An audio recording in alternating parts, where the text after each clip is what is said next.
and welcome back to Healing Gals podcast, the podcast where we reconnect to who you were before the world got their hands on us. I'm your host, Molly Smith, and this week, gals, we have a rising star in comedy in our country, and it's a privilege and a pleasure to tell you that Sophia Wren is on the podcast. Gals, I'm so excited. I was editing the podcast over the last 2 days and just laughed as much as I did during the podcast. I can't wait for you to watch it. She is a breath of fresh air. She's so funny. She's so dark. She's filthy as she likes to explain she is herself. She's just great. So I'm thrilled and privileged to have her on the podcast. I actually became aware of Sophia when we had a Healing Gals night out last year, I think, and she was one of the women comedians that were on the lineup. We went because Kyla Cobbler was there, and then when I saw Sophia, when she came on the stage, she had this little princess dress on, and that's kind of her style. We talk a little bit about her style as well, because I love when a gal has really interesting style, kind of outside of the box style. So I had a lot to talk to her about. She has a lot of lessons. She was a young mom. She's just so funny. You'd know she's been through a lot because she's hilarious. But I had a great time. I had such a great time talking to her. I hope you really enjoyed the episode. What you should know is, as the host of Healing Gals, and I do circles and forest gatherings and all that kind of thing, I am going to be arranging a night out in September for my Healing Gals again. So we're going to go and see Sophia. So she is playing in Bewley's Cafe Theatre. Bewley's Cafe something on Grafton Street. She's doing a week of shows during Dublin Fringe in September, mid-September. So I'm not going to release the date and all on here. You can get in touch, or if you're in the WhatsApp group, that's where it goes, because I don't want to be putting online where my location is going to be on a certain day, because you know how things are online and the safety and all the things that we talk about. So if you would like to come on the Healing Gals night out to go and see a woman comedian who is actually fucking hilarious, let me know. There'll be a group of us going. We'll have a great time. I'm probably going to book that soon because Bewley's is small, so the tickets are going to be gone, I would imagine. So make sure that you get in touch, join the WhatsApp group, or message me on Instagram or something like that, and I'll do my best to get back to everybody, if that's okay. And I just hope you really enjoyed this episode as much as I enjoyed recording it. She's a cutie. She's a gal and she's a cutie, and we love her. So Sophia, thank you so much for coming on my podcast, gal. I can't wait to see you in September, and I wish you every success. You're amazing. Bye, gals. Now we'll be trapped in. So just as well you use the loo, and the nap is now off the cards, obviously. Fine, I'll say conscious. I fucking hate being conscious. Yeah. All day long. It's relentless. Okay. Sophia Wren. Hi. AKA I don't know, but we don't need to know. It's a secret. I'm on the run from the law. I'm wanted in several countries and nobody look into it. You're very welcome to Healing Gals podcast, gal. Thanks for coming all the way out and making the effort. I really appreciate it. I'm thrilled to be here. Yeah, it's fabulous. Thank you. I went and saw Kyla Cobbler at the Drogheda Comedy Festival last year, the year before, I can't remember, and you were there. Yeah, I sure was last year. I was mad about you. So straight away when I left, you were the first person I was like, Sophia Wren, don't forget her name, Sophia Wren, to follow you on Instagram, because I just thought you were fucking gas. Oh, so I'm thank thrilled you. that you came. When I texted you, I was like, she'd hardly agree, and then I was like, just ask her, just say So I was like, girl, any chance? And you were like, I'd loved it. I was like, hey, I did a big celebration with my husband. I was like, she's going on that pod. No, because I remember, because you had the best outfit and the best hair of the whole audience. Girl, do you remember me from that? I do. You had a grey two-piece suit on. It was so beautiful. And really Gal, thick, gorgeous hair. Yeah, I remember, because I think I posted on my story. I was like, she wins. She looks the best. Gal, in the whole. Yeah, you're a cutie saying that to me. Oh my God, that's adorable, gal. That's so precious. Are you crying? No. Gal, this is something that you need to know about me. I'm a sap. We haven't even started. You've not asked a single Gal, question. I'm a sap. Oh my She's God. gone. Okay, I guess I'm doing this by myself now. Hi, I'm Sophia Wren. Oh my God. Sorry. the gals that are regular listeners and that follow me, they know this is highly likely. Okay. But that's just so nice that you remember that, gal. Thank you, Of course, you little yeah. cutie. Oh, No, I loved your vibe. I love getting dressed up, and I love a suit, gal. Yeah. Yeah, Amazing. Yeah, Yeah. and you love a dress. I do. Yeah. I love a dress. A very specific kind of dress. Well, yeah, I'm in a lot of kind of slip dresses and things like Yeah. that. Yeah, or I love princessy dresses, like Yeah. old school kind of prom dresses, and yeah, Very whimsical. whimsical, princessy, girly, very feminine. Yeah. Oh my God, I'm leaking coffee all over Oh myself. fuck. There's a rip in the cup. Oh no, let me get you a fresh cup. We'll never do this podcast. Okay, now I get this. Take 17. Okay, so yeah, I wanted to ask you about your style because you have quite a unique style, and I you. enjoy that. I love to see a woman just being herself, whatever that is for her, you know? Yeah. No rules, no whatever. So like, where does that little kind of style come from? I think I always loved dressing really fancy, and I remember one of my youngest memories of this was that I had a relative that came over from Iran, and he brought with him a very like a dress covered in like multicolored flowers. And when I wore it, my mother used to say I looked like the Chelsea Flower Show, and it'd be crazy. But I would wear it like. I remember wearing it every Sunday to mass. I was like, this is the thing, yeah.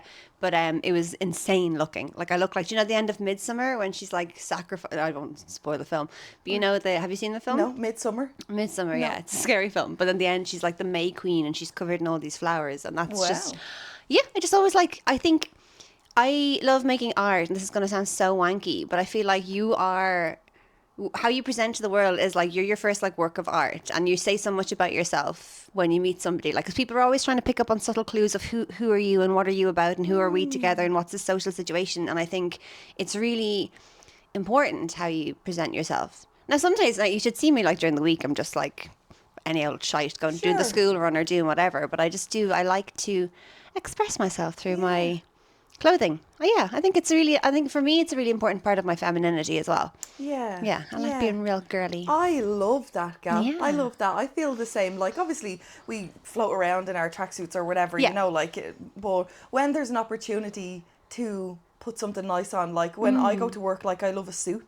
So, like, when I go to work, like, I have a pink suit, I have a green suit. I love, that's just kind of, I feel very strong and very, you know, like, you know, I love that. Yeah, it's a power in your energy, I think, as well. Yeah. Especially that, you know, reclaiming suits for women as well, Yeah. I think is great. Yeah. Oh, I'd love a suit. So cool. Yeah. Someday, gal. Yeah. Yeah, maybe after I feel like I'm here. too short for a suit, but that's terrible. Like, I shouldn't say that. Sure, people can wear suits. What am I Yeah, on about? 100%. Shut up. Putting in There's no imaginary, rules. putting Yeah. imaginary restrictions for no reason. See what I just did? I'm too short for a But suit. that's what we do, and that's why I Yeah. wanted to ask you about your style, because I think when women go out into the world, like my podcast is all kind of about the whole essence of it. I say at the start of every episode, the podcast where we reconnect to who we were before the world got their hands on us, you know? Like, there's all these rules that have been made up, and they're all made up bullshit, you know? Yeah. There's no point to them. It's literally to keep putting us in these boxes Yeah. that none of us fit into. Like, that's why there is such there's a whole movie industry around not fitting in, people feeling like Yeah. they don't fit in.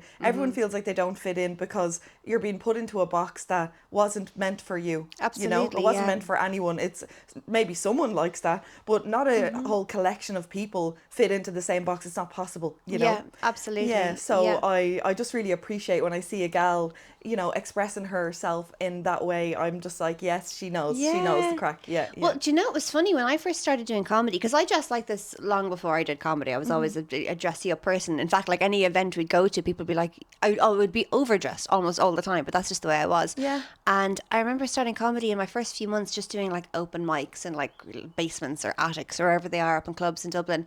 And somebody saying to me with really good intentions, they were like, you probably shouldn't dress up so much for these open mics. Oh. And I said, why not? And she said, because I mean, you're already getting up as a woman. People are already going to think, oh, she thinks she's funny. And if you're really dressed up, they're going to think, oh, she thinks she's hot as well. And they're just going to be more against you. Yeah. And your job will be harder. And I was like, they're right. But I didn't care. I said, I'm going to just prove myself as being funny anyway. And I dressed up and I did my hair anyway, either way. But it's just such a thing that women are already tried to, like, they try and put us in this little box already, even before we've done anything. Do you know what I mean? That we're getting judged so harshly just for being in a space or being dressed up or so it's Yeah, so I just said I'm going to dress up anyway, and here I Yeah. am a couple of years later, and it's because people know me for that now. They'd be like, "Oh, that's the girl that's always wearing the dresses," and I'm like, Yeah. "See, That's me. see, Yeah, yeah, yeah. yeah, That's so interesting to me that you can either be funny or hot. You can't be yeah, both, you know. You yeah." can't be, as a woman, trying to be funny is hard enough because of the patriarchy. You guessed it. Surprise, surprise. I should do like a drinking game whenever people are listening. Every time you hear the patriarchy, take a sip. I would Take not a be able shot. to drive home. Yeah, I don't yeah. think. Yeah. I would love it though. Yeah. But it's Yeah. like that's another example of it. You can either be Yeah. funny or hot, but you can't be Yeah. both. You know, like that's interesting to me. It is, and I think, to be honest, I think there's a tiny, tiny kernel of truth in it, only because, and this is not, I'm not pro patriarchy. I haven't just like pulled the Of rug for it. course. Guess what? Guess what? A bait and switch. I'm actually a trad wife. Make Ireland great again. No, I feel like there's a certain level of like pretty privilege some people get, versus if you don't grow up conventionally attractive, and then you have to work on your personality or sense of humor a bit more, all subconscious and all low level. Yeah. But I feel like people who have been stunning looking from a very younger age don't have to work so hard to get privileges in life, and so don't really have to develop the either defense mechanism of comedy or people pleasing or having to be, they don't have, I think we are shaped by our environment in that way. So I think that's where that comes from.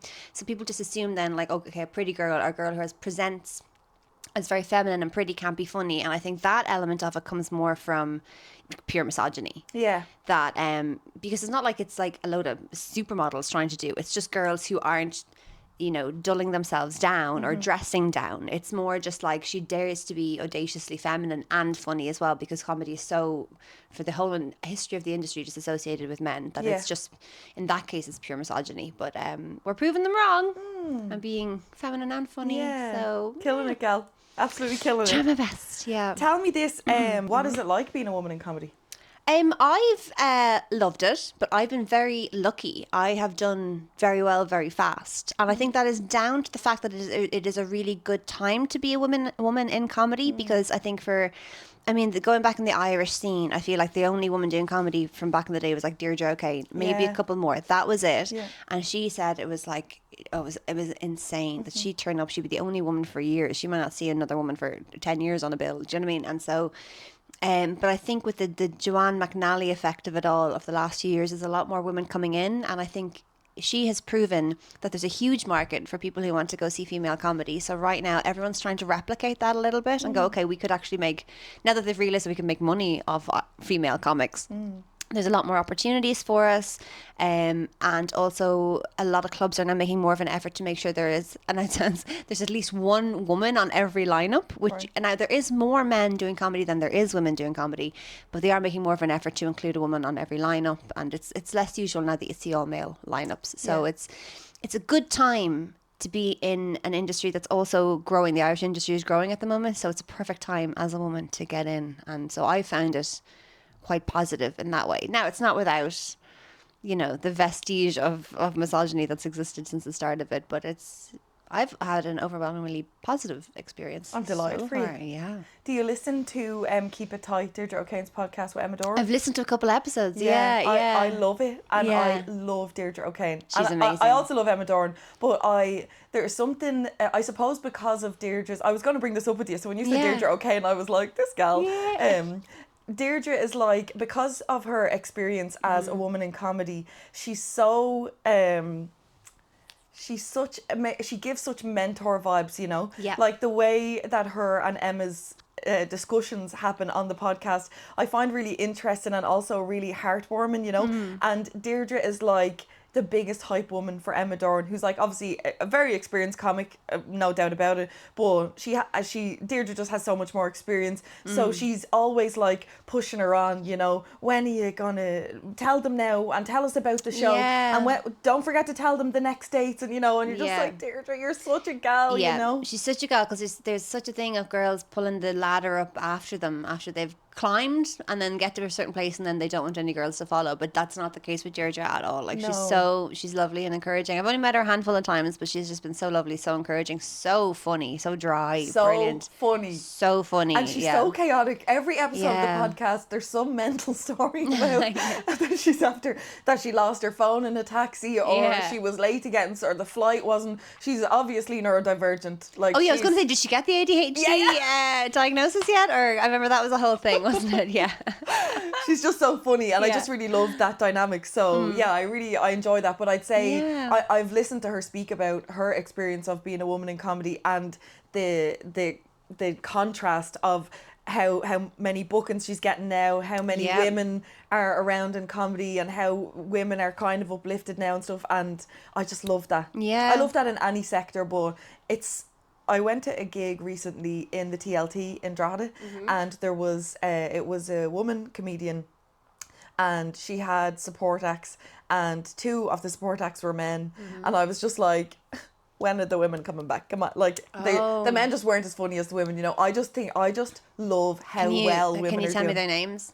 I'll be able to look up I'll Google it and look. Just purely nosy. They just weren't that funny. Like they just were just like, oh. And they were saying jokes, and the crowd were just kind of like, because obviously the woman had a very strong female audience, you know. Yes. So the jokes were like quite like, oh, women are so bad at this, you know. And the crowd were like, you know. But that's maybe down to, because they could have all been excellent comedians, but maybe the booker should have curated that lineup a bit better, because their audience is not going to be their audience, you know. Sure. So I mean, I don't know who you're talking about, but they could have all been great, but it's just not for their audience. Like, you see, even I think Deirdre recently... You're so kind. They weren't great. Okay. Do you know, fuck them, they were shit. No, I can't wait to see who it was. Okay, fine. I was trying to throw a rope to the poor fellas. They don't need it. You're right. Fuck them. No, but I think the girls doing well now. I think even Deirdre said this on the podcast recently, that she is doing better than ever, selling bigger gigs than ever, but it's still mostly women at her gigs. Yeah. Whereas a man who does great, it'll be almost 50-50 once they're famous or big. But for a woman comedian, it's still mostly women. You see a Joanne McNally gig, she's selling out all over the world, but like, it's still mostly women. Men still won't come to see women. Can you imagine how stratospherically big Joanne or Deirdre could be if men just were open to it or whatever? I don't know.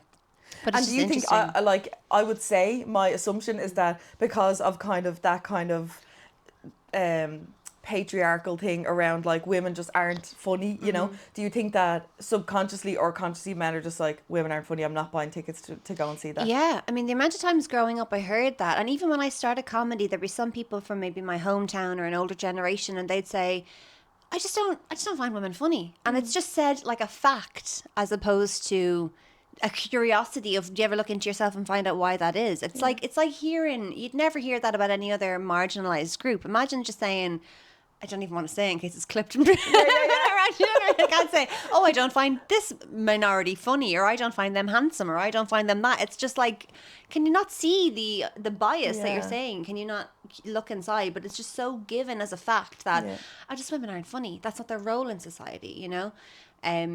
I just remember hearing that, and you take that on board when you're growing up, as you soak in everything from your environment, whether that's growing up, and I mean, if it's, you're soaking in racism, you're soaking up sexism, whatever, because we don't come from a perfect country.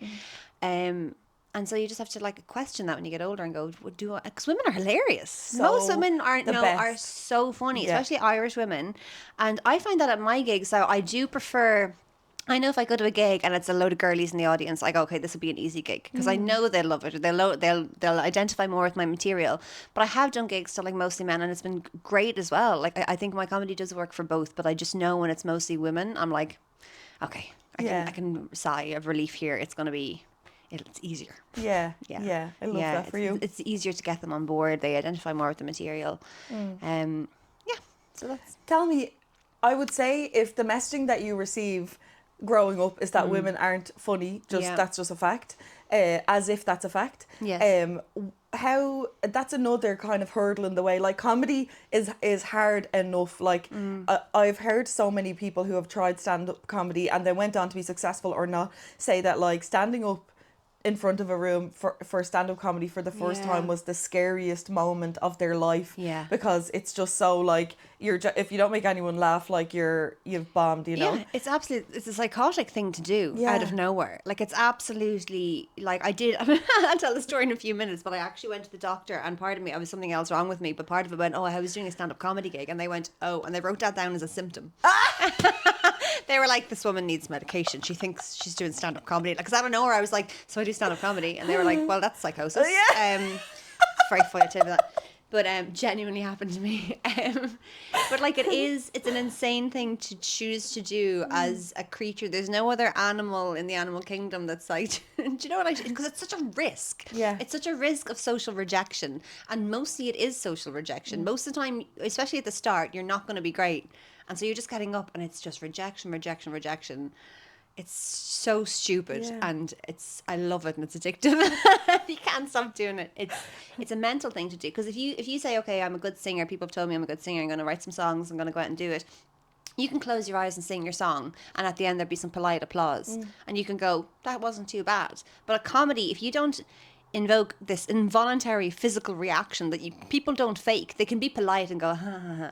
But like, if you don't get that exact physical reaction, you've failed. What's so interesting in a lot of Healing Gals episodes is we discuss how little time we as women take to just come back to ourselves. This is why this season's sponsor, Dara Mats, felt so aligned. Because it's not just a yoga mat, it's an anchor point. Something your body begins to recognise as, this is where I come back to myself.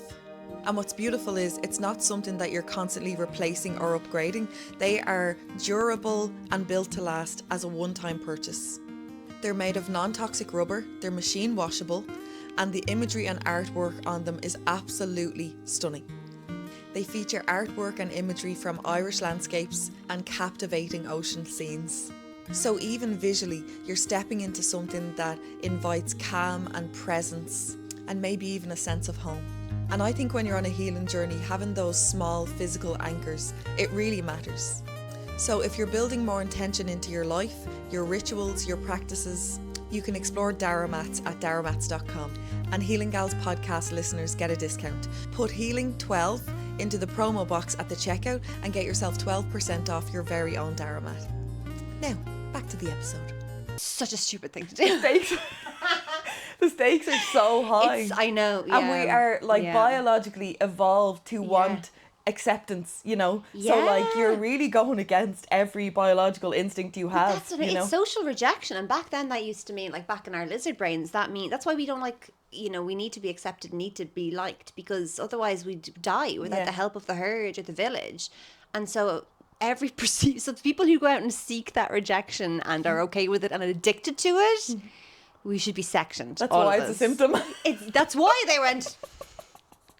I was like, no, it's fine. I'm good at it. And they were like, okay, lock her up. Yeah. A bigger symptom. She thinks she's great. Yeah, I know. Yeah. Delusion off the charts. I know. I feel like I am in a coma and I'm going to wake up and they'd be like, you thought you were a comedian. And I'd be like, I'm just waiting for that day they wake me up. The reason that I'm asking you this question is because being given that messaging your whole life that women aren't funny, and then going to do the scariest thing in the world while also, like, that is a hurdle that men don't have to overcome. Yep. So like, how do you overcome that? How do you get over the fact, in quotes, that women aren't funny and do the most dangerous thing to a human being, to your mental well-being? Yeah, I know. Yeah. Well, I think that it's just an example, like you said. It's men don't. It's one hurdle they don't have to cross over. I think because men show off to their friends, they have more. It's more natural for them to have banter with the lads as teenagers, whatever. We're girls, it's a bit more discouraged. We're meant to be a little bit quieter, a little more demure. But for me, I was the kind of the bantery girl in school. I was always being a bit disruptive, not in a bold way. It was only because if I saw a punchline, I couldn't resist it. So I'd be like, well, actually, miss, and it'd be funny, and even the teachers would be like, shut up. But it wasn't like I wasn't trying to be cheeky. I was just trying to be funny. But also, I think one thing that was really encouraging for me was actually looking back, and I only realised this recently, was actually my nanny, because and it used to drive me mad when I was a kid, because I would tell her a story or something. I'd say like, oh, I had a dream last night and this happened, and I'd tell it in a funny way and she'd be laughing her head off, and then I would regret it, because for a month after that, everywhere we go, she would like, here's Sophie, now she's going to tell you the story about when she fell asleep and she woke up and her arm was numb, and I'm like, no, that's a boring story. But everywhere we go, she goes, tell that story and tell this story. She'd always be telling me, tell that story, and she'd say to me like, you should go on the Rose of Tralee and all this stuff. And I remember thinking, looking back, she was telling me, you're really funny, you're really entertaining. And looking back, I was like, yeah, I know it used to annoy me at the time, because I'd be like, oh, stop telling me to tell stories.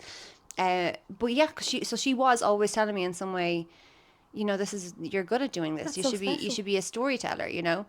It's so wanky. Yeah, my grandmother said I should be a storyteller.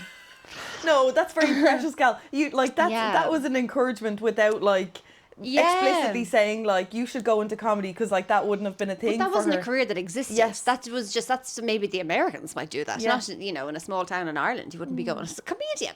Like, who do you think you are? You know, the notions. But yeah, but I think because I was like, you know, maybe considered funny amongst my family and then in school, but I still never saw it as a career.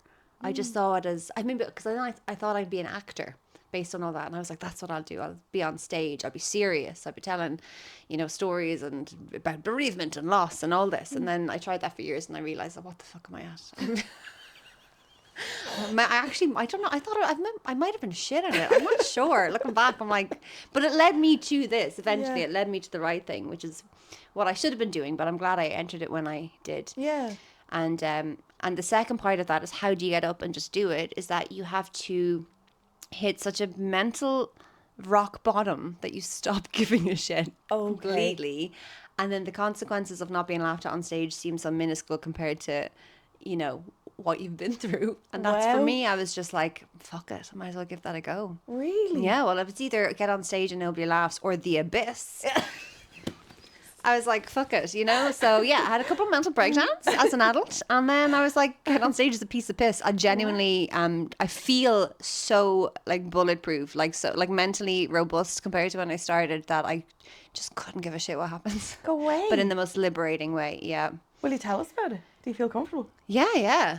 Like, what's it like? So I relate to this because, like, obviously I put myself out there. I do my different bits. I have my podcast. I'm quite honest on my podcast about things that I've carried shame for, etc. But I do think that the fact that the things that I've been through, I'm like, there's nothing that anyone that would listen to this could say that my own mother hasn't said to me. That, like, you know, so like, tell me about that.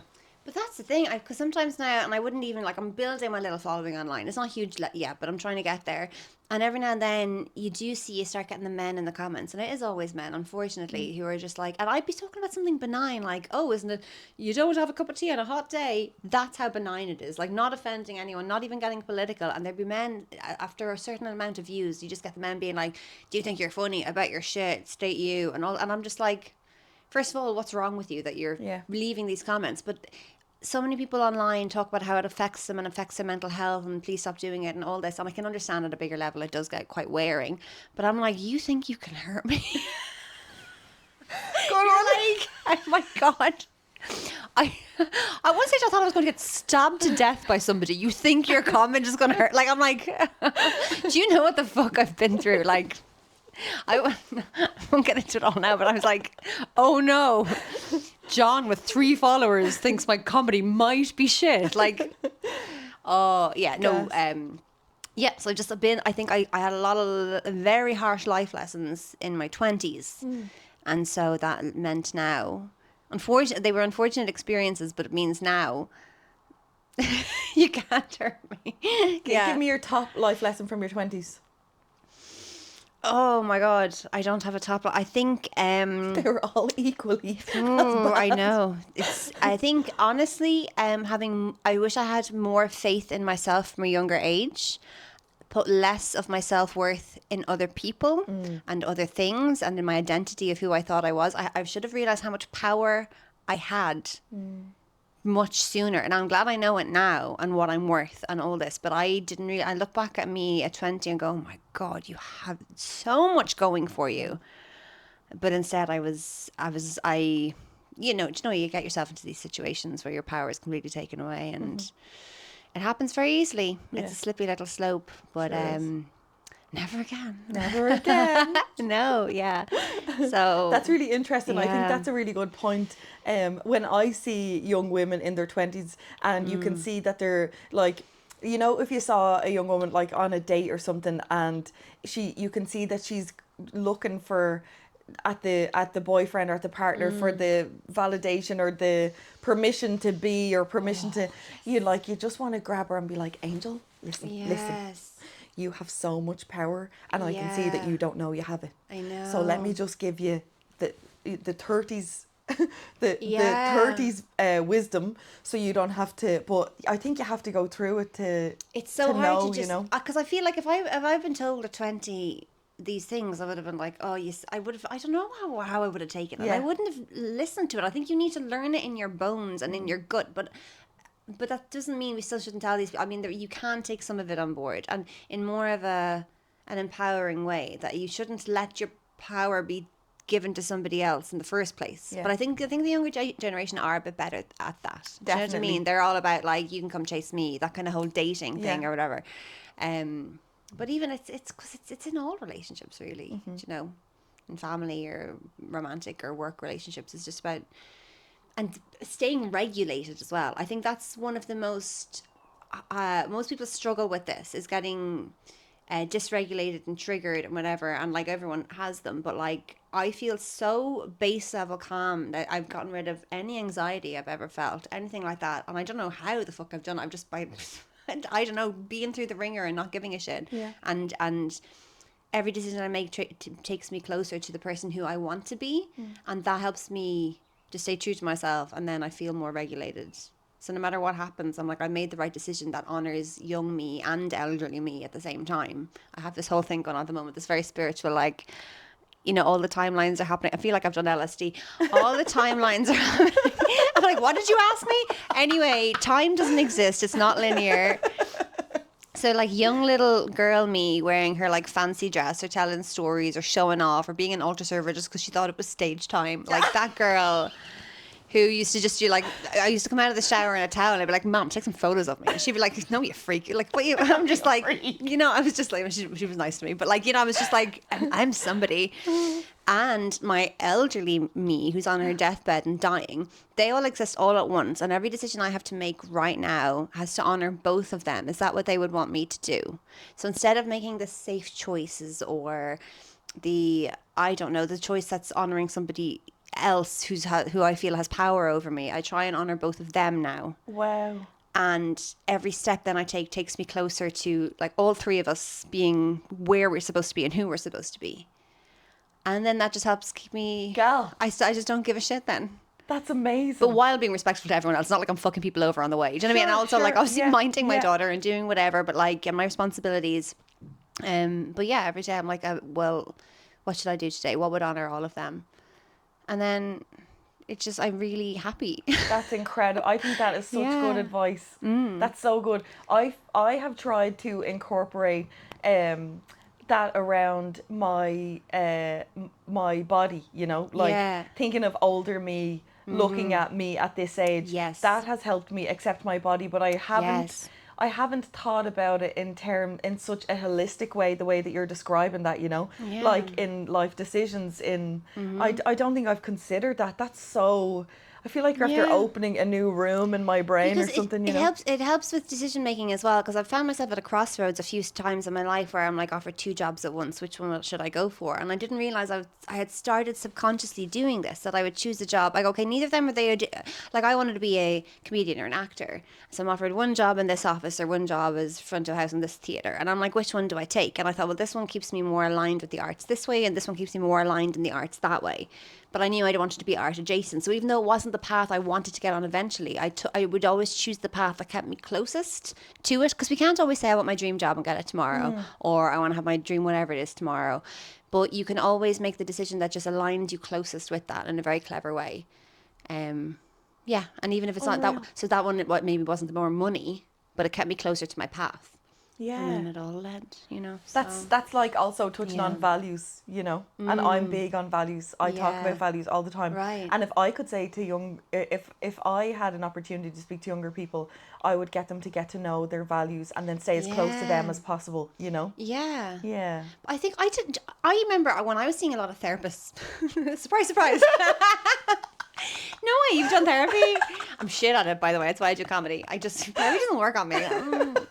But I remember at one stage, one of the treatments was like talking a lot about values and aligning with your values. And for some reason, even to now, I'm just like, I don't really know what that means. And I don't really get it. And for me, it's such an abstract concept that Is it?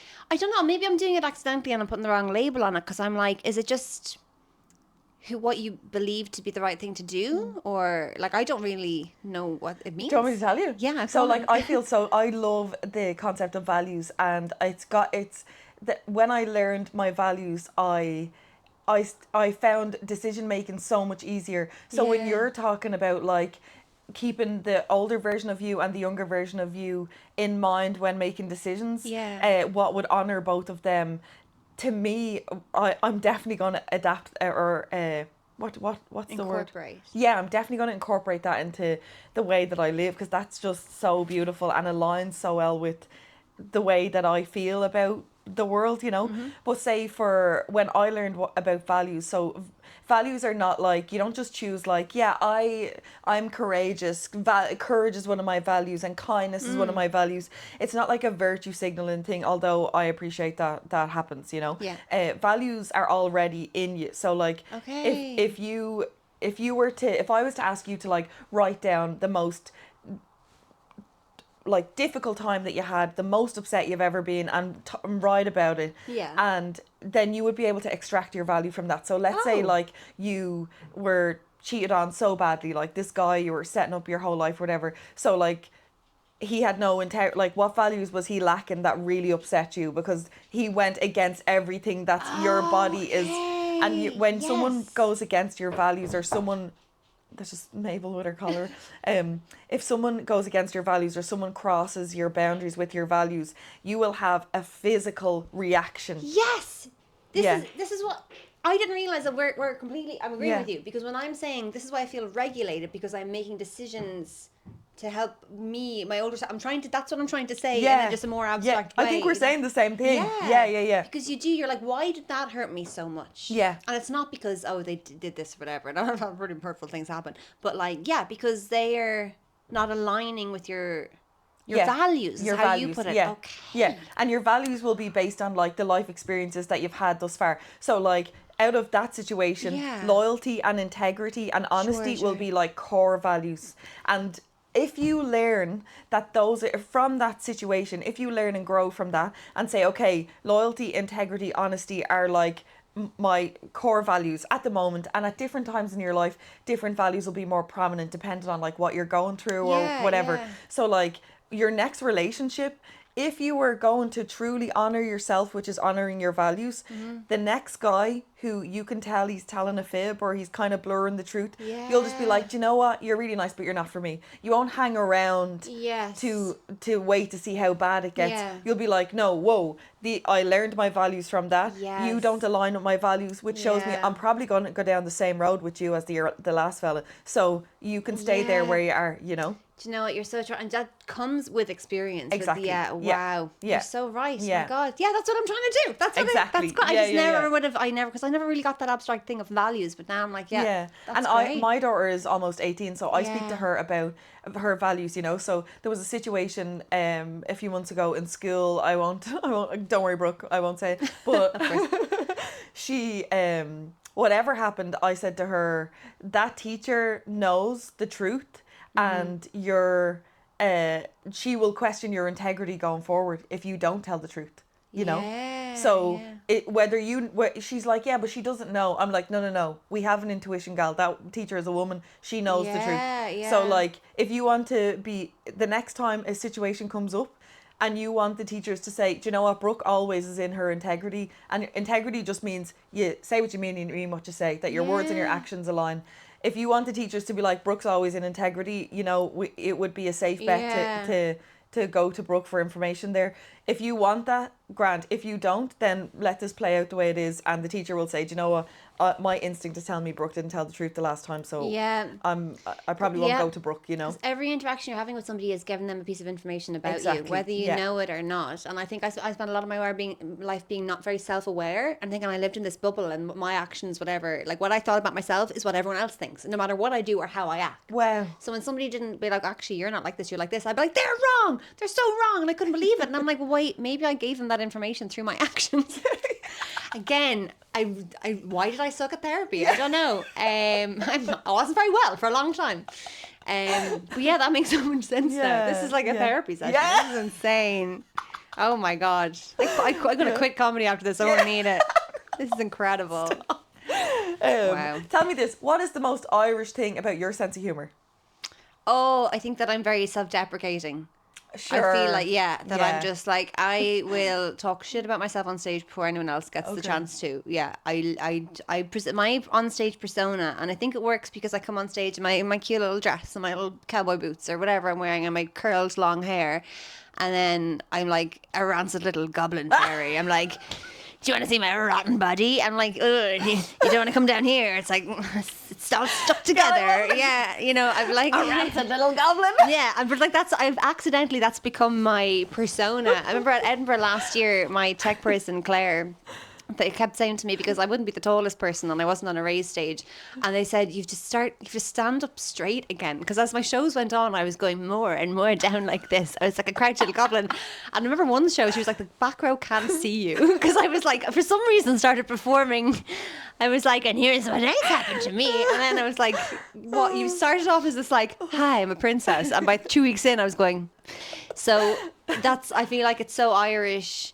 But I found I really enjoy that. It's really liberating. Yeah. And that's, again, you can't levy any criticism against me, because I'll do it myself first. But I also rip into other people as well. But it's, I feel like that my self-deprecation is very Irish, because you wouldn't see an American comic doing that at all. Right. You know, very different attitude. They're like, I'm empowered and I'm, you know, very self-assured, and they're great. But it's just, I think it's a very Irish thing to be Irish. So, yeah. Yeah. Cool. Tell me about, have you had any like kind of heckler situations, difficult? Not really. No. Do you know, that's the thing? It's not really, I don't know what the whole heckle culture, I don't know if it came from like an American notion, or I don't know, because what most clubs in Ireland, they will say the hosts are so good and so gracious and so lovely. Like you go into the Crackdown, Eddie Malarkey or Jane McClark, they'll get up on stage and say, look, you can say whatever you want while I'm hosting. You can talk to me. I'll talk to you. I'll be doing the crowd work, but when the comedian's on, please try not to chat to them. And then most people are like that. Now, you might get the odd comedian and then there'll be a stag and they're drunk. They might say one thing, but it's never really a heckle. Oh. Like, I've never gone, you're shit or anything like that, because I'm so good. But like, most people aren't assholes. Like, I've never actually gotten like a heckle in that way, like a negative thing. You might get somebody saying, oh, just say, for example, like, oh, I'm into older men or something, and then go, hey, what about him? That kind of thing. Yeah. And then you might have like a quick put down or a quick whatever, or go, yeah, talk to me later or something like that. But it was never really be a heckle. It would be like a, now I've had experiences where people think they're adding to the show by keeping responding to everything you're saying. Like they're drunk and they think it's a conversation, and that's very hard to deal with because it's distracting for you right up front.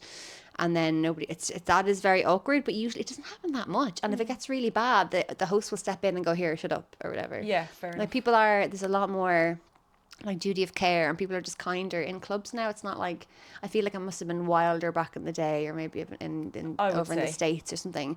But no, I've never really had a bad You see, heckle. do you watch any comedians online, like, you know, TikTok clips of comedians getting heckled and them handling it well or not well or whatever, like comedian destroys right wing or lefty. I've seen them. Just like, oh my God, I couldn't imagine. Yeah, I feel I'd be great for a clip. Yeah, that's the thing. I'd like be great if you actually did destroy them, but I'd probably be like, that's mean. That's mean. Leave me alone. Look, 2 minutes ago I was like, I'm bulletproof. 2 minutes ago you were like a gremlin. You can't say anything to me. I'm so regulated. Now I'm like, I feel like if I was heckled, I'd cry. Yeah. So I'm full of shit, and I lie just 1 minute to the next, and don't believe a thing I say. No, but I think I saw it was only a couple of months ago. Dave McSavage in the Crackdown got like a glass of wine thrown on top of him. Yeah. So, but he would be quite like provocative, Very like that provocative. kind of, yeah, Yeah, like yeah. he would be saying things to like jab at people, and he does a lot of crowd work, and he wouldn't let something go if somebody was that. So he'd be like, I'd be like, you're probably right, move on. Whereas he would go, actually no, and he's probably dead right, and that person was probably an asshole. But then, and I felt really bad from getting the wine poured over him, because that's terrible. The man doesn't drink. I actually felt really bad. You know, if you're sober and somebody pours drink on you, I think it's just like, it's such a dickhead awful, situation. yeah. Yeah. But he got a great clip out of it and loads of views. So yeah, fair. silver fair. linings, you know. So no, but I've never experienced that yet. Okay. This is not an invitation. Please No, don't. I have been to gigs where they don't say at the start of the gig, like, don't film, whatever. And then there's people that I'm with that are like getting so excited to be like, oh my God, I'm going to see this person who we love, you know. And then it all kind of, it doesn't end well, because they're like, put that phone away, and, you know, whatever. So Yeah. is it normally that people would say, here at the start of I just think there should be ground rules. So usually in comedy clubs there would be, like I was saying, if I was doing the Crackdown or the International up in Dublin, the host would say, please don't heckle the comedians. You can talk to me. I'm doing crowd work, not to them unless they choose to interact with you. Please don't film the gig because of blah, blah, blah, blah, blah, whatever, reeling, boring. Okay, let's get on with the night and have a great night. And then from then on, that usually does happen. And I can tell sometimes I go to clubs with a less experienced host or MC, and they don't say that. And it's happened to me where I've seen a phone come up in the gig, and it's off-putting when you're off stage to see somebody raise a phone, because they could be thinking, oh my God, this is the funniest comedian I've ever seen. And they want to put it up. And you think, okay, this is great, but also I don't want you to film my material. Or they could be thinking, what a car crash. I can't wait to show all my friends this. And they're trying to humiliate you. So when that happens in that split second, it takes you out of the moment. You don't know which it is. And it is very off-putting. And it's up to the host usually to come in and go, here, phone down, like just subtly at the back going, phone down, because everyone is paid in to have a good night.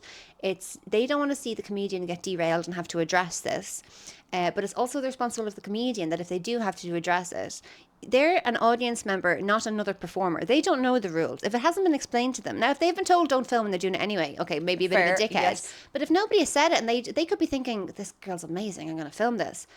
The comedian should have enough wherewithal to kind of acknowledge, okay, like, don't assume badness. Never attribute to malice what you can attribute just to a lack of information or ignorance or, you know, just be misinformed. For life, please. Yeah, please don't. What do you say? Never attribute malice to anything to which you can attribute, like, a lack of information or, you know, ignorance. Love that. There you go. Like, if you're going around assuming everyone has bad intentions, you're going to have a really long day. Yeah. You really are. Like, just have you not got enough going on? Like, but in that case, I had to go, sorry, do you mind not filming? Do you mind not filming? And it does disturb my set a bit. And I kind of go, oh, whatever. But then get over it. Yeah. Like, you know. And that's all I have to say on that subject. Yeah, cool. Okay, very good. I would like to talk to you a bit. You're a ma'am. I am. Yeah. Yeah. And you're a young ma'am. Yeah, so young. I'm only 12. Yeah. Making my communion soon. Wait, no, confirmation. Yeah. One of the sacraments anyway. Yeah. You know what I'm like. Tell me about the process of becoming a young man, because I obviously I saw you at the gig, I followed you on Instagram, and then in kind of getting to know you parasocially, you know, through your Instagram and stuff, and hear you speaking about you don't have a baby, like you have a teenager. Yeah, she's turning 13 this summer. Yeah. So how old were you when you had your baby? I was 21. Yeah. A young angel. Young, just babies having babies. Yeah. So, and you know, I don't talk about it too much because I think she's getting to the age now where I feel I'm really, really strongly about like them not being able to consent to being online and all that stuff. Yes. And when she was small and Instagram was just new, I'd be like, my baby. But then I didn't have very many followers or whatever. But I've since learned that you don't know who's following you, and it's up to her then to decide when she's going on social media. Yes. God forbid, the day's coming soon, but whatever. But yeah, so I had her quite young. Actually, the show I'm writing at the moment is dealing with this a little bit, and I'm finding it really hard to write because it was a really difficult part of my life, and I didn't know how much I wanted to speak about it and how much I didn't want to speak about it, but I'm going to speak about it. Basically. Good. I'm delighted. Yeah. Is there certainly for me with my podcast speaking about how difficult it was being such a young mom and all of the things that come with it was so it was a relief, you know. It was cathartic. It's really nice to just be able to say how fucking shit that was, while also having the crack, telling stories, you know, and doing it the way that I like to do it. Yeah. Do you feel that in the process of your writing? But that's why I feel like I'm finding it so hard to write this show, because it's obviously a comedy show. It's just full of jokes, jam packed with jokes. But like I'm trying to, you know, I also wanted to say something about me or have something to say about the world, and I just feel like it's really timely because she's turning 13 this summer when I'll be doing the show, and it's about coming of age in a way, how I had to come of age by becoming a mother, even though I was just, up until that point, I was just an attention seeking little goblin woman kind of thing. And then I was like, oh crap, I'm a mother all of a sudden, and I had to sort of cop on and not be the damsel in distress all the time, you know, that sort of notion. And now that she's sort of coming coming of age, and that's what it's still being formed, the show, in a way. And I wanted to speak about the circumstances in which she was brought into this world. And I'm finding that quite tricky because it was a tricky time. And I don't know what tone I want to hit when I speak about it, because I've never really spoken about that. And it was a tricky little time. What was tricky about it? As much as you're comfortable. I'm not going to say too much because I'm going to wait till I write the Fair show. enough. Yeah. One of the main things that I hear from people is that I wish I preserved their stories. I can't tell their stories the way they did. I can't sing their songs the way they did. Well, that's where Evertold comes in. Evertold is a legacy storytelling platform, essentially a personal podcast, if you will. I come to you with compact recording equipment, and I sit with the person that you want me to interview in the place where they are most comfortable, and I ask all the questions that you want asked.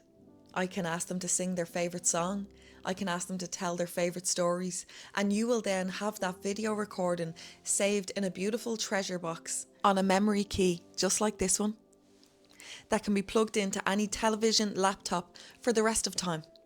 You will never regret doing an Evertold, but you may regret not doing it. So get in touch if you would like your very own Evertold for you or someone you love, and make sure their stories are not lost to time. Healing Gals podcast get a discount, so make sure you quote Healing Gals podcast when you contact me. I'll look forward to speaking to you. Right after college, I moved to New York because I had this absolute notion that I was going to go over there and I was going to email Lena Dunham and end up on Girls, because, of course, what they were missing from that show on HBO was a psychology graduate from Kildare. That's, absolutely sure. me. Gal, you would have been so good on that show. I know. Yeah. Lena Dunham, you've missed out. I could have been the next Adam Not too Driver. late, Lena, for your next project. Yeah, exactly. You know, I'm right she'll here. tell you her real name then. I know. Yeah. Shh, it's a secret. So I just had all these notions of going over and being like, I'm going to be a star, baby. I'm going to be in New York. Anyway, ended up, it was a mad time, Hurricane Sandy, all that stuff. And I ended up pregnant, came home, had my daughter. And then I had what follows the next 10 years. I found it really hard adjusting to becoming a mum so young and unplanned. Yeah. Because that's not how I thought my life was going to go. And now, as it turns out, spoiler alert, obviously 13 years later, I'm thrilled with it. I'm so happy that it happened. And I'm so grateful that I have a daughter now. And I'm at an age where most of my friends are trying to get pregnant or trying to get a mortgage and make it happen. And it's so hard for a lot of them that I'm like, I feel so lucky that I've done it. And I accidentally did it too young. And I thought, oh my God, what am I going to do? My life is over. As you know yourself, it ruins your life completely. Look at us now, two wretches. Nothing going on for us at all. Two goblins. Just goblins. Like, we're hobos. We live in the street. We're on LSD. Yeah, we're just boofing coke up each other's holes all morning. Fucking young degenerate mothers, single moms. What are we like? No, but like I did think, God, I've ruined my life, and I found it very hard, and I had very bad postnatal depression and intrusive thoughts, and very, very, very bad. And I had to just kind of completely build my life from there, from scratch. And I felt so sorry for myself for so long. And I had to learn. This is something I tell my younger self, is just stop feeling such pity for yourself, because it's so easy. And I was like, but everything's so hard and I've been dealt such a cruel hand and all this. And I had to be like, looking back now, I'm like, shut up. You're 22 and you're hot. Like, do you know what you could do? Do you know how powerful that is? Do you know? I'm like, but I thought it was ruined everything. I might as well give up now. Shut up. Yeah. Have you watched Margot's Got Money Problems? No. It's a new show. It's Elle Fanning. Sorry, going off on a tangent now. But it's Elle Fanning, and I thought the first episode was going to trigger me so much because, like, similar to me, she had a child Still in college, really unplanned, didn't know what to do, had no money, and not in ideal circumstances with the biological father. And I thought, oh my God, it's going to be trigger central. But the difference between me and her is that, like, by episode 2, she was like, right, here's what I'm going to do to earn my money. And I was like, oh. Oh, I could have done And I went, she got over the self-pity in like 2 episodes. And I went, that's what I should have done. Took me a bit longer than that. Took me a decade. Well, no, it took me, episode 4 maybe, I got over the self-pity. But I realised, because it was something Michelle Pfeiffer, who plays her mother, says to her, she's pregnant, she's lying down on the floor in, where are they? I can't remember where it is, Bloomingdale's or something. Well, I'm going to get it wrong. She lays down on the floor feeling so sorry for herself. She can't afford it. Everything's about, and her mother just goes, there's no victims in Bloomingdale's. Get up. And she was like, okay. And I was like, where were you, Michelle Pfeiffer? Where were you? Macy's. Sorry, there's no victims in Macy's. Anyway, Very good. So built my life back up, and I was very proud of myself. Finally got over that self-pity thing. And then I think it was the pandemic again, because I thought I was finally getting a bit of momentum, and she was getting older and life was getting a bit easier, and I'm going to build my career, and I'm going to be an actor, and I'm going to make a short film, I'm going to be amazing. And then the pandemic hit. Yeah. And it was the whole pandemic, I was fine. I was like, everyone's at home, everyone's a loser, it's fine. Right? Everyone's just as lame as I am. Nobody can go anywhere. Nobody's invited to parties because there are no parties. No one's having a career. I'm fine. But it was when the pandemic ended and everyone went back to their careers and their lives, and I felt like I didn't have anything to go back to. Another mental complete fucking crash. Wow. To the ground, absolute breakdown, really bad this time. And for the best part of a year, 2 years, I was really, really unwell, like physically and mentally. And then, in order to get out of that, then I started stand-up comedy, and now I'm a clown.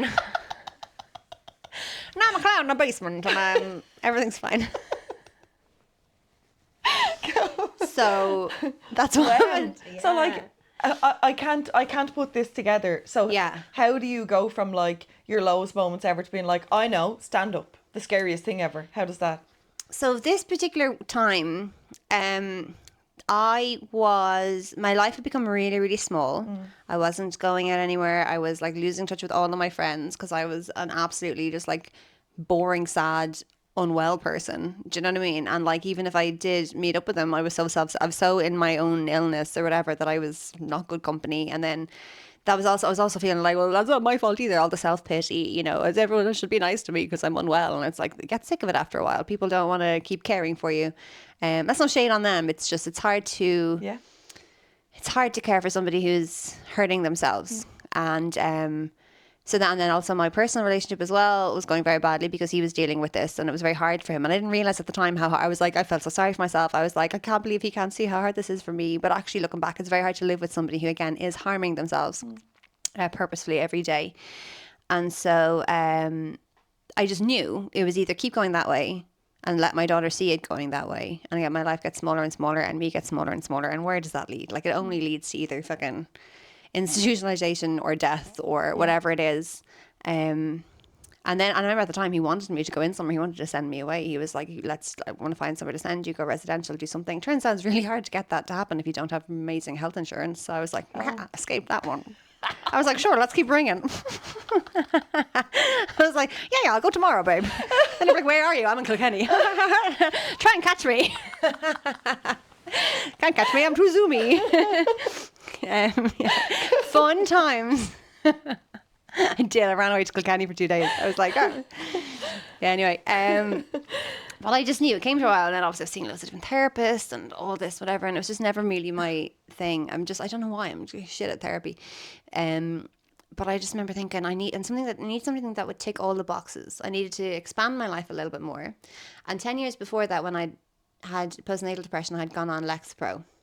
And that really helped me to just have a clear mind, lift off bad thoughts long enough that I could make the physical changes to improve my life. Like learn to drive, get a job, the physical things that you could, when you have a clear mind, you can do. Yeah. And when you're in dark depression, you can't even get out of bed, never mind apply for a job or turn up for a job. So the Lexapro allowed me to do that. But I remember thinking this time, because the doctor gave me like Prozac or whatever, and I thought, I'm not going to do that again though, because this is just going to keep happening in a cyclical fashion. If I could just keep putting numb it. So I just said, what can I do to improve my life? What do I want?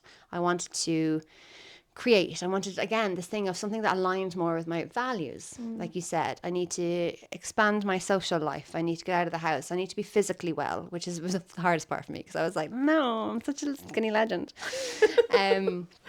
But then I said, okay, I'll do a course. That'll tick a lot of boxes. I'll get out of the house once a week. It'll give me a little bit of homework to do, a little bit of a project to do, because I need to keep my brain active. It's like a collie dog. If it doesn't have a sheep to herd, it will start attacking things or biting or whatever.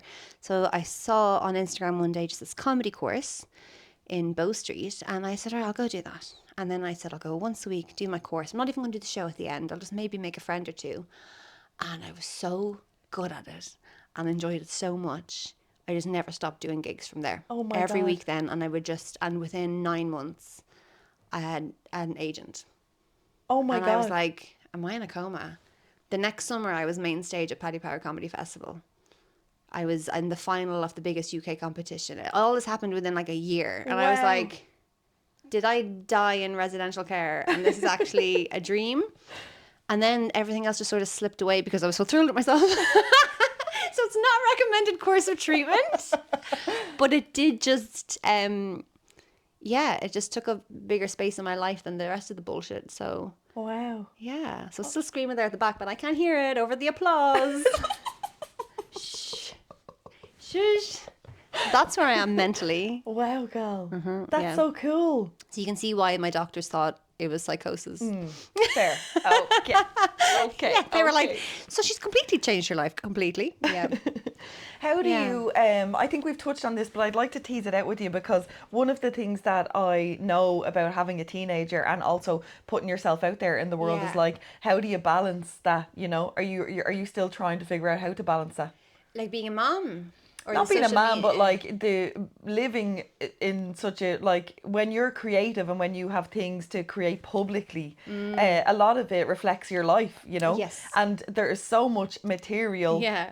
in comedy or in what I do or whatever that is around or inspired by our experiences as mothers. Yes. Like, I'm trying to find the balance, you know. There's so many things I'd like to talk about that involve Brooke, but I just can't. Like, I think Yeah. when she's older, I might run it past her and see if she consents to me talking about those things, because I'm just big on I'm really big on like lessons, and I'm really big on like sharing information and sharing like shit experiences Yeah. for other women to be able to like see themselves and be like, oh, that was me, and that's how she did I it. think That's, you know. But even like I said, the Margot's got money problems. I never knew that it happens sometimes. That sometimes you get pregnant young and tough shit and you get over it and it's not the end of the world. Yeah. Because I just thought that only happens to girls and then they end up having just like shit lives.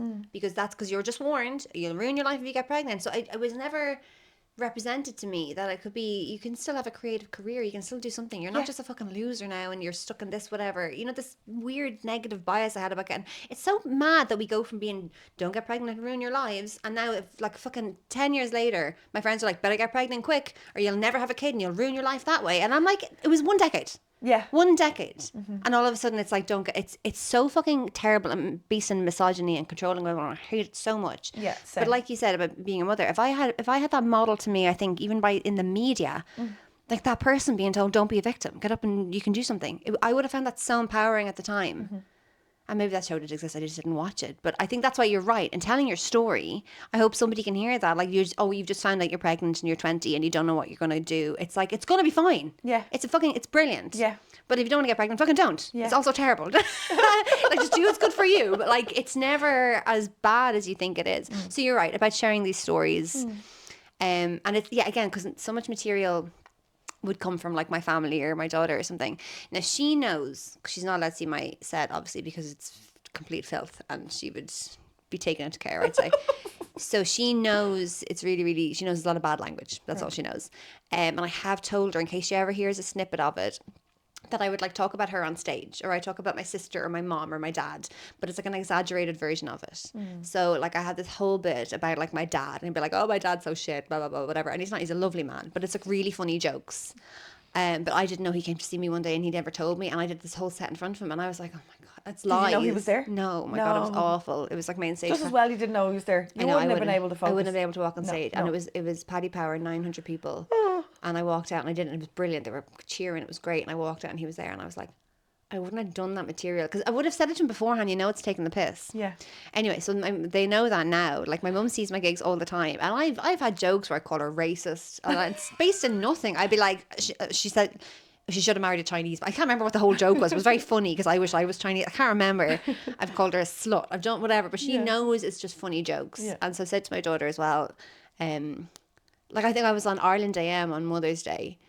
And they were talking about being mothers. And I didn't realise this like lovely influencer, Louise Koji, I think is her name. She was beside me and she was talking about like her baby having colic and all this kind of stuff. And they were like, and how's your child? I was like, I don't know. She's at home tied to a tree. And it was like, that wasn't really the vibe we were going for on Mother's Day. But I was like, oh, we're not. No, we're not. So she knows that it's like all messing. Right. So That's a good way to go. Yeah. I think that might make it easier to navigate. yeah, it's like art is taking a kernel of truth and then telling a story with it. But I am still very aware of sharing information about her and our personal history, which is why I'm struggling with the new show at the moment because I don't know how to tell I'll the be dying to see story. this show, girl. Please come and see it. I know. Yeah. You better believe I will go and see it. Do Absolutely. bring all the gals. I will. Do that. I definitely for will. sure. Yeah. Would you are you coming to Drogheda? Well, I'll definitely go to wherever you are, but like I have no plans for Drogheda at the moment because this new show, it's going to be on in Dublin in September. That's going to Fab. be the main thing. That's going to be like the Irish debut of it. I'm doing a few nights in Dublin in September. so you have the date set for it. Yeah. Wow. So I'm doing Edinburgh, which is the full month of August, and then I'm bringing the show to Dublin for a week. And then after that, I'll probably do a tour, but that might not be until Is like Edinburgh a fringe? Is that Edinburgh Fringe. Right. Yeah. That's hardcore, I've heard. Yeah. That's yeah. a hardcore month. You're doing the full month? Yeah, I did the full month last year. Did you? Oh my God, it's incredible. Was it? It's incredible. Did you love it? Yeah, absolutely. It's the closest thing to like, I don't know, going to the Gaeltacht or summer camp or something like that. And I think it healed something in me because a lot of getting pregnant young, you'll understand, is that you feel like you've missed out on a lot of youth. You feel like you feel so hard All done the by. All of it, yeah. You weren't even an adult by yourself ever. Yeah. Ever. Oh my God, that's it. You just went from childhood to motherhood. Because I feel like I at least got a bit of college in between. I went from childhood, bit of college, as soon as I graduated, motherhood. So I feel like a little bit older, but still in the same way, I never got to be an adult by myself. And I used to be like, my friends were traveling, they were going out to nightclubs, they were dating, they were doing all this. And I still got to do so much. Don't get me wrong, my life is so lovely and so privileged. But I felt a lot of that I missed out on. And then going to Edinburgh last year because she was old enough that I could go. And I was like, this is the life I imagined I was living my 20s. Wow. You know, just sort of like going to see shows, performing at night, schmoozing with people, going out and meeting us. I'll do a podcast over here. I'll do this spot here. Oh, there's this show on. It was just like this glamorous life. The freedom, girl. The absolute freedom of it. And I was only able to do that because girls my age now are all home with babies. But mine was old enough now and I can go off and head off for a month. Yeah, and she just stays tied to that tree. Yeah, she's fine. There's a Loves bowl it. of water, a few little bits of kibble. She's fine. I'm joking. She got flown over for like a week to be with me. Yeah, so it's great. She got flown over. I say it as if my assistant did it. It was my mum. I got her shipped. My mum came over there. But yeah, Edinburgh is incredible. Wow. Yeah. Wow. And you're going to do that again in August, and then the new show. Do you have the title for the new show? Yeah, it's called The Best Girl in the World. This is the best girl in the world. Yeah. Okay, because This I've is seen show. your advertisements for it. But the way you're Yeah. talking about it, you're saying like as if like have you done it anywhere yet? No, it's not even written. I just thought I'd put it up in a video. Instead of writing it, I was like, come see The Best Girl in the World. It's Okay. like, maybe we should focus on writing it. So, no, because my last one was called Princess Melancholy. Okay. That was the show I did. I did Dublin, Edinburgh, and then a little tour around Ireland. So this one's called The Best Girl in the World. And it's not written yet. Amazing. But it's you gonna know be great. what the I know. story is. Oh Yeah. my God, I have it all on a page. It's in a huge, like fucking huge Word document. It just needs to be shaped and molded and sharpened and tested and refined. But it's all there. It's just Interesting. gestating. Okay. Yeah. I'm 8 months pregnant with it, put it that way. It's just has to put on fat. Okay. It has eyeballs and everything. I'll be Yeah. so excited to see it in September because you'll have done it for a month in Edinburgh, so like you'll just So have it's gonna be worked, like, it's gonna be so good by the time it comes to Dublin. Yeah. Yeah, It'll be great. Yeah. Okay, I'm so excited for you, gal. Yeah, come bring all the gals. Yeah. Okay, It'll be healing. Yeah, I would say. I'm Hopefully. actually very excited Yeah, about it. I'm hoping it's going to be like a work of catharsis. That's the goal. Tell me, have you gone to see Aoife Dunn's Good Grief? No, and I'm raging because me and Aoife, because we were in Edinburgh at the same time, and our show was on at the exact same time every day. We were both on at 6:20 every day, so we could never see. We've never seen each other's shows, and we're always saying fucking fuming. And then I tried to go when she was doing the Olympia a few weeks ago, but it was just like it just didn't work out with whatever was going on. So yeah, every now and then I'm like, I'm going to try and get to this one, and she'd be like, you do, and I'm like, you know. So Yeah. no, but I've heard it's phenomenal. just unbelievable. Yeah. But she's, I feel, I have never seen anyone do comedy with a mix of genres like that, you know? Yeah, I heard there's like spoken word and... There's like, you're crying, like it's very emotional and, it's very emotional and like thought-provoking and stuff, and then it swings back around to comedy again. You're like laughing your arse off, you know? Yeah. Like it's a real kind of whiplash of emotions. yeah, it's a mad experience, but like just so moving, like moving in all the ways, you know? Yeah. Through like laughter and emotion and stuff. So when you're talking about your writing, would you ever consider doing something like that, or do you like sticking to comedy? Well, so my last show, it was a comedy show, but then again, there was, the way it was theatrically framed. And I've been doing this show since September before last. I'm introduced by my own voiceover, and it's like the voice inside my head. And the whole thing is me trying to do a show, but this voice keeps interrupting. Oh. And so, and it grew and developed over time, but it was just that every time I get to a point of my jokes, maybe they became too filthy or too sure of myself, the voice would come back in, like imposter syndrome or like an ED or whatever you have in your own brain, telling me, like, they start small and interrupting, and then the interruptions get bigger that I can't ignore, and in the end I had to confront it and figure out what to do with it. So that in that way, that show wasn't just pure joke start to finish. It was like a theatrical like that. Oh, gal, I would have loved to see that. Oh my God, it was so funny. I would have fucking loved to see that. I know, and I don't want, because I don't want to never do it again. So I don't want to tell you too much about the end, because I was really proud. Don't. Because I was really proud of the ending. I'm going to go and see that. Yeah, I think if I get a little bit of a bigger profile enough to do it, I will definitely do, because I feel like it's too good a show to throw it away and just do this show now. And because I'm still only building my profile, like just say over the next year it gets really good, I'll do 2 nights in Dublin or something, and I'll do that one night and I'll do my new show the next night or something like that, or I'll combine them together, because it was I'm so proud of it and how it was constructed and the ending that yeah, I want to do it again, but I'm going to wait till I can sell a few more tickets. So, yeah. So in that way, my shows aren't just in my club sets are just joke, like you saw in Drogheda. Yeah. But no, the shows that I'm writing and bringing to Edinburgh are more. There's a theatrical element to them for sure. That. Yeah, I love a show that's like a journey. You know. Yeah, that sounds amazing. Yeah, well, because I can do straight jokes at any club of the night. Do you know what I mean? Any night of the week I can just do jokes. But I love if I'm given a theatre and lights and an audience and a theatre festival, I want to make because I come from like a more of an acting background, so I was like, let's give them some razzle dazzle, baby. I love that. Has success changed any personal relationships for you? Yeah, I've lost them all. I've cut off all ties. I don't associate with riffraff anymore. Fuck you all. I knew I'd get out of there. I know. Personal relationships. Yeah. I don't know, not really. No, because I don't feel like I'm that successful yet. Like, you're very well known now. Do you think? Yeah, Cal.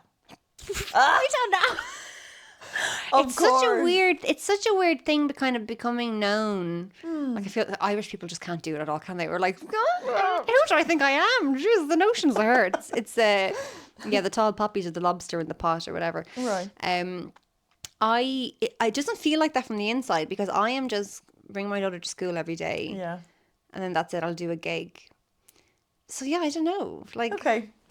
That's really, okay. That's because I don't feel like I've. Yeah, it is interesting because I do have somebody in my life who has experienced fame, and at a bigger level, obviously a good while ago. But then recently they were doing an interview, and then they came out of the interview and they said to me, "I just spent the last half an hour talking about you," and I was like, "Why?" And they were like, "Oh, they're asking about you," and it made me kind of go, why? Ooh. But so maybe that's the first, and this is only in the last week that I kind of went, why are they asking about me? Yeah. Who told them? That's so embarrassing. But at the same time I went, Yeah. So it hasn't changed anything yet, but keep an eye. I'll ask you next season when you come. I'll be sleeping with the nanny in no time. Yeah. Okay, I have a round of quickfire questions for you. Oh God, I didn't study. Okay. Yeah.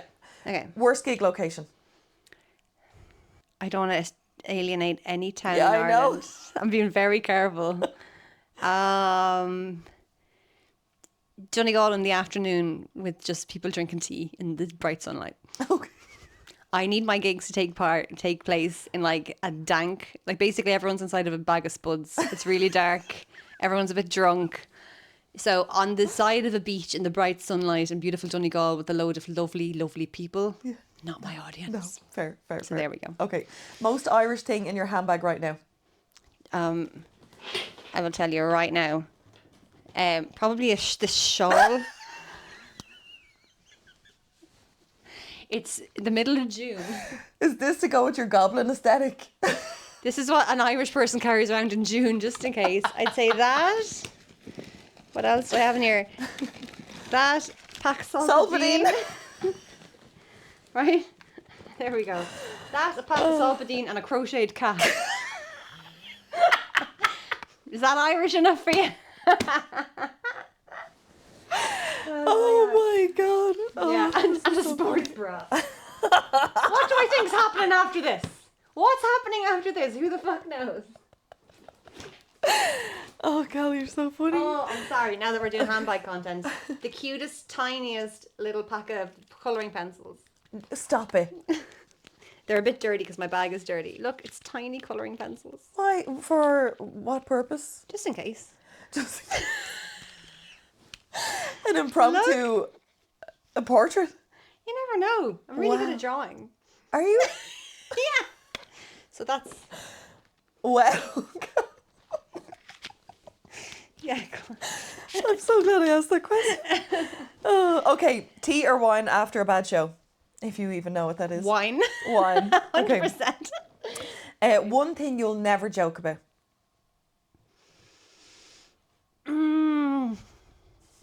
No, nothing's off limits. I think once you're punching up, not punching down, I don't think any subject is off limits, but you have to be really sensitive about it. Like, I'm trying to think, like when you immediately said that, I was trying to think of the worst thing in the world that I would never joke about, and then I was thinking of like Gaza or something. But the thing is, it's not like I wouldn't make a joke about it. It's just that I would make a joke. Don't get political, so. Yeah. I would never joke about Gaza. Never mind. But you know what I mean? Like I don't think you don't make fun of a tragedy, but you can find a clever observation about what's caused the tragedy or who has caused the tragedy 100%. Or something like that. Yes, I would never, one thing I would never joke about, I would never punch down on anyone who is less privileged than me or has less than me or has not chosen the thing I'm joking about. You cannot joke about something that somebody hasn't chosen themselves, like their looks or their abilities or something like that. So there we are. But Netanyahu is ripe for the picking. 100%. Yeah. Absolutely, that's what I mean. Like I can, yeah. Okay, favorite curse word? I love bollocks. Bollocks. Oh, it's a good one. Bollocks. Yeah, bollocks. Yeah, that's a load of bollocks is good. Yeah, there's so many that are good. I'll take bollocks. Bollocks is good, yeah. Okay, if your life was a sitcom, what would it be called? Best girl in the world. I agree. It's basically the whole premise is of like, well, I'm the main character. I'm the best girl in the world. Yeah. And then just any advice that you have for women who are scared to do comedy but really want to.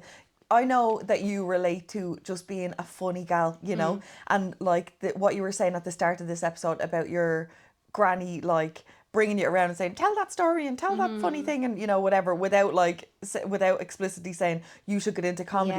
Yeah. I know so many funny gals. Like, I am blessed to be around such funny people, you know. So I know that there are women that are going to be watching this that have thought at some stage, I'd fucking love to do stand-up comedy, but I'm too afraid. What would you tell them? I would say, okay, first of all, give it a go. It's not for everyone. There's a difference between being really funny and being good at comedy, and you could be excellent at one and not the other. You could be excellent at doing comedy and not very funny in real life. Yeah. I know so many comics that are just like really dry, really like normal, and then they get on stage where they're great at crafting a joke, or vice versa. Do you know what I mean? They're really funny in real life. They get up, their stand-up is trite and terrible. You don't know, so give it a go. Might be for you, might not be. But the best piece of advice I got when I was scared about giving it a go at first, because I have this habit of needing to be really good at things, or else I'll just quit. You know, I just like, I'm not good at it immediately. And it was my friend Brenda who said to me, I was like, oh God, what if I'm crap at it? What if I do this? I'm not going to do the showcase. I might fail. And she said to me, so if it's your first time doing the stand-up gig, it is going to be crap. And I was like, what? Almost like what? And she was just like, how can you be good at something the first time? She was like, you're going to be crap. And then maybe next time you'll be less crap. She was like, of course. You know. And I went, oh, it was so liberating to be like, I'm actually, it's okay. I can get up the first time and be crap. I was allowed to be crap at something. I was allowed to be a bit shit and work on it. So my advice to anyone, even trying anything, not just comedy, is just like get so comfy with failure, like being crap at something, because you have to start being crap and then get good. So whether that's writing, crocheting, whatever you're good at or whatever you want to do, you fail 10 times before you succeed once. So go out, go forth and be shit. And then one day you might not be. In the most positive, affirming way. Do you know what I mean? And even now and then I'll try new material. I can go this tonight and try all my new material and it will fall on its arse. And that's okay. And when you come away from that, you're like, it's obviously because it's my first time. Yeah. Doing Now, that sometimes material. you'll do a joke for the first time and it smashes. But oftentimes, no, it doesn't. Right. And that's fine because you go, okay, what did work, what didn't? What's wrong? Oh, I didn't explain that enough. Okay. So you have to just come back and look at what you've done. Once you're learning from your failures are better lessons than successes. I've learned more from my shit gigs than I have from my good gigs. If I went out 7 nights a week now and just smashed, I wouldn't be any better a comedian. But if I've had a week or two ago, I had 3 shit gigs in a row and that made me better. Okay. Because I went, okay, why didn't that work? Why didn't that work in Donegal? Okay. Because all your material is filthy, a dirty goblin. Make some jokes that suit people drinking tea in the afternoon. Okay, so instead of going, they loved it, they loved me, you have to fail to become great at anything. So go forth and be shit. Gal, thank you so much for coming on Gal's thank you. podcast. I loved having you. It's been wonderful. I loved it so much. Yeah, I loved it. Thank you, Gal. Even though I was 10 minutes late, even though I had to pee, and then I made you cry, and then I spilled coffee all over your couch. Other than that, really good. Okay, Gal, tell the listeners, where can they find you? Tell them about your show. Okay, so you can follow me on Instagram at Sophia Wren Comedy. You can also follow my TikTok. I don't know what the handle is, but you guys are young whiz kids. You can find it. I will be doing my show, The Best Girl in the World, in Dublin in September, and I can't say where or when yet. Just keep an eye on the old socials. Follow me. Tell your friends. I need attention or I'll die. Thank you very much. How gas and amazing is Sophia Wren? How gas and amazing is that gal? Mad about her. Absolutely mad about her. So I hope you enjoyed the episode as much as I enjoyed recording it with that queen. If you, or princess I should say, if you would like to come on a Healing Gals Night Out in September and go and see Sophia in Dublin City Centre with a group of gals going to have a great time together, get in touch with me. If you're in the WhatsApp group, it'll be in there. But if you want information and you're not in the WhatsApp group and you can't bear another WhatsApp group, that's absolutely okay. I take no offence to anyone being in or out of any group that I'm doing. I know life is busy. Also, if you're in my WhatsApp group and you ever want to leave, but you're like, oh, I can't handle all these messages. But I am the gal that's telling you, honour yourself. Whatever feeling comes up in your body, if something is overwhelming you, gone. Cut the WhatsApp group, cut whatever. As long as you're honouring your needs, that's all that matters. And you will have a nicer life for her. And actually, I don't know if you'll hear all that plates and all that out there, but if you can, apologies. If you would like to take on a challenge this week, have a think about honouring yourself every time you need to go to the loo. Have a think about honouring yourself when you're making a decision. How does that sit in my body? Is that something that I want? No? Okay, I'm just going to say no. You'll have a nicer life for it, gals. I promise you. And if I could leave you with one other thing, I actually was going to make a reel about this, and I probably will make the reel after this. I was having a beautiful conversation with a woman the other day, and at the end of the conversation, she spoke quite negatively to herself, and she was saying the things that she was thinking about herself out loud. And sometimes, because I have really gotten such a good handle on that for myself, I forget this, so I want you to have it. When your negative self-talk comes up, which it will, it's impossible that it's not, because we have grown up in a patriarchy. So we are constantly getting messages that we are not enough, we're not good enough, we're not quick enough, we're not skinny enough, we're not clever enough, we're not tall enough, we're not, we're never enough. Never enough, never. If you want to do a bit of work on this week, or even just start or plant a little seed, when the negative self-talk comes up, so let's say something doesn't go the way that you thought it would or the way that you wanted it to, even though you tried hard, and the negative self-talk starts saying, you're stupid, I knew you wouldn't be able to do that, you are so thick, you blah blah blah, whatever those nasty horrible things are that come into your mind with the negative self-talk, I would love for you to think about this. When that voice comes in, I would like you to think, Who said that? Because when you came into this world, you didn't have all these negative opinions about yourself. I would like you to think, who actually said that to me first? Whose voice is that playing? Because it's not my voice. I don't think like that about myself. Where has that come from? Who is that? And sometimes you will think, that was my primary school teacher. She used to tell me, oh, you're always slower than everyone else, or you're not as clever as Billie Jean, or whoever the fuck. Or my mum used to always say that to me. My mum wouldn't let me leave the house without makeup on, and she used to say that I didn't look good enough or whatever. If you can pinpoint whose voice that was when you heard that negative talk first, then we can acknowledge, oh, that wasn't me. That's them. That's a recording that's playing from them. Okay, excuse me? I don't want you in my head anymore. I believe that I'm gorgeous. I believe that I'm clever enough. Or simply, I believe that I'm doing my best. And that has to be good enough. It's good enough. I'm doing the best I can with the tools that I have at the time. I'm doing the best that I can with the tools that I have at this time. Excuse me? I'm not listening to you anymore. That's not part of the way that I think of myself. Say it in your head, say it out loud, say it to a mirror, wherever you have to say it. This is how we will start to eradicate negative self-talk. So please, for you, Angel, you don't deserve to be going around with these voices of people who used to criticize you, or even a lot of the time, these voices might have come from people that wanted the best for you, but they were taught that how you get the best out of your kids is to be hard on them. You know, school of hard knocks, give them the truth, give them the whatever. So it's not even a criticism of the people that said it to you, but it certainly isn't serving us now. Negative self-talk is just shaming. It's criticism. It gets us nowhere. You cannot shame yourself into change. So I would invite you, when it pops in, if you can catch it, oh my God, if you can catch it, you're amazing. Once it pops in, excuse me, who's that? And give yourself a minute. Oh, that was my secondary school maths teacher. She was a bitch. Oh, that was my dad. He was a prick. Or that was my dad. He was doing his best, but that really was harmful to me. Okay, excuse me, I'm not listening to that anymore. And give yourself the counter message. I am beautiful. I am clever. I'm doing the best that I can with the tools that I have. All right? Okay. That feels better. That feels better. And then move on with your day. You deserve that. And now I will leave you. Enjoy your week, gals. Thanks for listening to another episode of Healing Gals podcast. I really appreciate all the love. If you could, follow the podcast on where you listen to it, like subscribe on YouTube, follow it on Spotify. If you give it a rating, that's also, I haven't said that in a while. If you could like give it a rating, that would be really helpful. And yeah, I'm just ever grateful for this community of women and 8% men, apparently, who are listening to the podcast. I'm thrilled to have you. I'm thrilled to be in your ears and giving you this gorgeous messaging and bringing you gorgeous guests like Sophia Wren. And thank you, as always, to my sponsor, Dara Mats. If you're looking for a good yoga mat, I rave about them. I would not be affiliated or connected to a brand that I don't believe in. So enjoy your week. Oh yeah, and remember, you're good enough exactly as you are. Bye, gals.